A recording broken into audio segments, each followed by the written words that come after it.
அஸ்ஸலாமு அலைக்கும் ரஹ்மத்துல்லாஹி வபரகாத்துஹு. அல்ஹம்துலில்லா, நாம் அனைவருமே ஒரு மகத்துவமான நாளில் தான் இருக்கோம். நமக்கு இன்னும் பெருநாள் முடியலை. இன்றைக்கு மக்ரீப் வரைக்கும் நம்ம பெருநாளில் தான் இருக்கோம். கட்டாயமாக இந்த நாட்களில் நம்ம செய்து முடிக்க வேண்டிய ஒரு மிகச்சிறந்த ஒரு அமலை தான் நம்ம இன்றைக்கு பார்க்க போகிறோம். இந்த அமலை துல்ஹஜ் பிறை 10, 11, 12 3 நாட்கள் நம்ம தொடர்ந்து செய்யக்கூடியவங்களா நம்ம இருக்கணும். இந்த 3 நாளில் ஏதாவது ஒரு நாள் செஞ்சால் கூட இதனுடைய மகத்துவங்களை நம்ம முழுமையாக பெற முடியும். எனவே இன்ஷா அல்லாஹ் இந்த அமலை யாருமே மிஸ் பண்ணிடாதீங்க. ரொம்ப இலகுவான ஒரு அமல் தான், இலகுவான திக்ரு தான். அது என்ன திக்ரு அப்படின்னா, இன்னா ஆழ்த்தேனா கல் கௌசர் அப்படிங்கிற சூறாவினுடைய அந்த முதல் வசனம்.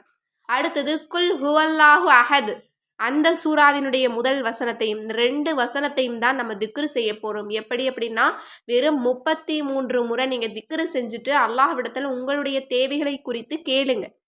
அதாவது இந்த ஒரு திக்ருக்கு என்ன சொல்லப்படுது சிறப்பு அப்படின்னா, அதிர்ஷ்டத்தின் வாசல்களை திறந்து வைக்கக்கூடிய திக்ர் அப்படின்னு சொல்லப்படுது. இந்த வருஷத்தில் நீங்கள் எதையெல்லாம் அடைந்து கொள்ளணும் அப்படின்னு நினைக்கிறீங்களோ அது அனைத்துமே உங்களுடைய வீடு தேடி வரும். அதிர்ஷ்டம் உங்களுடைய கதவை தட்டும் அப்படின்னு சொல்லப்படுது.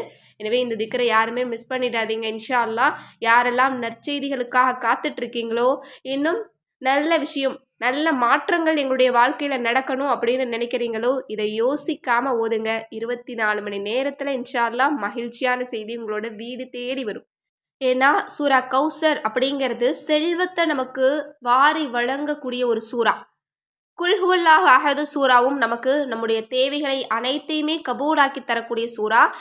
இந்த 2 சூறாவினுடைய முதல் வசனங்களை நம்ம 33 முறை திக்ர் செய்யறதுக்கு ஏராளமான நன்மைகளும் நமக்கு கிடைக்கும். எனவே ரொம்ப இலகுவான ஒரு அமல் தான். ரொம்ப சில நிமிடங்களில் ஓதி முடிக்கக்கூடிய ஒரு அமல் தான். ஆனால் இதற்கு ஏராளமான பலன்கள் சொல்லப்படுது. எனவே இதை மிஸ் பண்ணிடாதீங்க.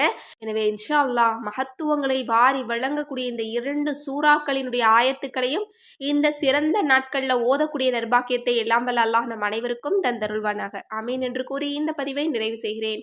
இந்த விஷயங்கள்லாம் உங்களுக்கு பிடிச்சிருந்தது அப்படின்னா இந்த சேனலை லைக் பண்ணுங்கள், ஷேர் பண்ணுங்கள், கமெண்ட் பண்ணுங்கள், கண்டிப்பாக சப்ஸ்கிரைப் பண்ணுங்கள். அஸ்ஸலாமு அலைக்கும் வரஹ்மத்துல்லாஹி வபரகாத்துஹு.